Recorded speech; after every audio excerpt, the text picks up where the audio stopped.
Okay, next up is Smokey, and this is written and illustrated by Bill Peet. Old Smokey, for many long years, had worked hard switching the freight cars around in the yard. He wheezed and he huffed and he puffed and he chugged, no matter how tired he pulled and he tugged. Backwards and forward, forward and back, and all of the time on the very same track, lining up freight cars for day after day so the big diesel engines could haul them away. When he'd switched the last car and his work was all through, with no place to go and nothing to do, he would sit on the loneliest part of the track, blowing smoke rings like daydreams from out of his stack. He would watch them go drifting away through the air and wish that he too might be going somewhere. The big diesels stopped in the yard now and then and bragged all about the places they'd been, while Smokey would listen to all the details of their fabulous trips on the silvery rails. He imagined himself at the head of the train, speeding along over mountain and plain, tearing through tunnels as black as the night, then out over trestles and dizzying heights. He traveled along through his wonderful dream till it faded from sight like a big puff of steam. Then he sighed in despair. There was no place to go with a rumbling long line of freight cars in tow. One morning, poor Smokey just happened to hear some news that surprised him and filled him with fear. "Did you know?" a sleeping car said with a yawn. "Old Smokey's all through. Next week he'll be gone." They finally got sick of his dirty black smoke, and not only that, he's an awful slowpoke. "I think that's a shame," said a nice old caboose. "It's in the junkyard for him if he has no more use." Smokey knew of the place he'd passed there one day and seen the old engines all rusting away, Mighty Mo and Big Louie and Old 99 and Big Hercules of the North Central line. They had simply worn out and had nothing to do. Their travels were over and now they were through. "Well, there's one thing," said Smokey, "that I'm going to do. I'm taking a trip, and a good long one too." So he crept behind boxcars along a side track until he sneaked out by the train watchman's shack. The watchman was reading a new comic book and didn't give Smokey so much as a look as he huffed and puffed and went steaming by on out of the freight yard as easy as pie. "I'm free," said old Smokey. "There's no need to hurry. When I puff clouds of smoke, now I don't have to worry." But nearby on a hilltop, strangely enough, someone was watching and counting each puff. "What's it say?" "What's the word, Chief?" said little Wolf Ears. "We haven't received a smoke signal for years." "It's the worst sort of insult," said Chief Crazy Hawk, "and we're not going to stand for that kind of smoke talk." So they went roaring off in their old hoopmobile, whooping and yelling with the chief at the wheel.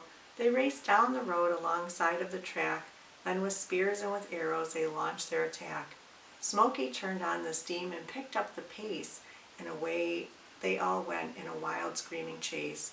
But Smokey, alas, was in no shape to run. In less than a mile, he was nearly all done.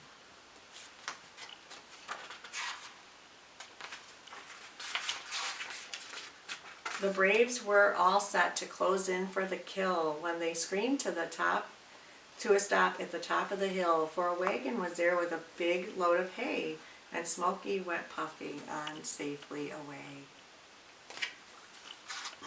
By now he was just about dead in his tracks, so he stopped in the woods to cool off and relax, and gave his poor run-down old wheels a good rest before he continued his journey out west. Soon after sundown he heard an owl hoot, or perhaps it would be a train whistle toot. Then through the wood shot a long flash of light. A fast freight train came roaring down out of the night. Smokey took off just as fast as he could, racing at top speed away through the wood.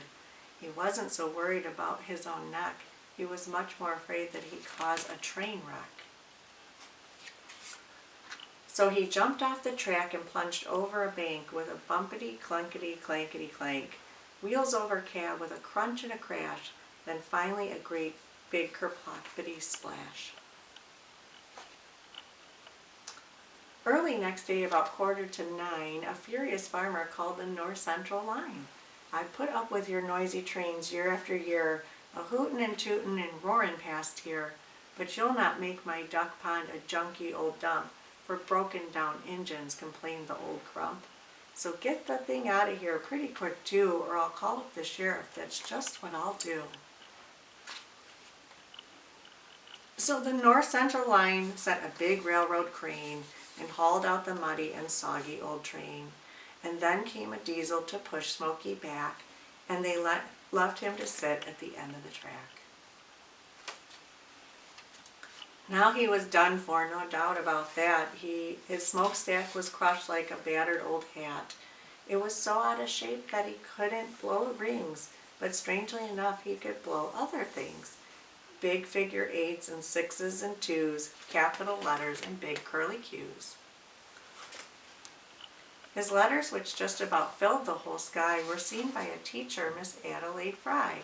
She was on her way back from summer vacation and had just left her train at the North Central station. "Amazing," she cried. "Why, that's really stupendous.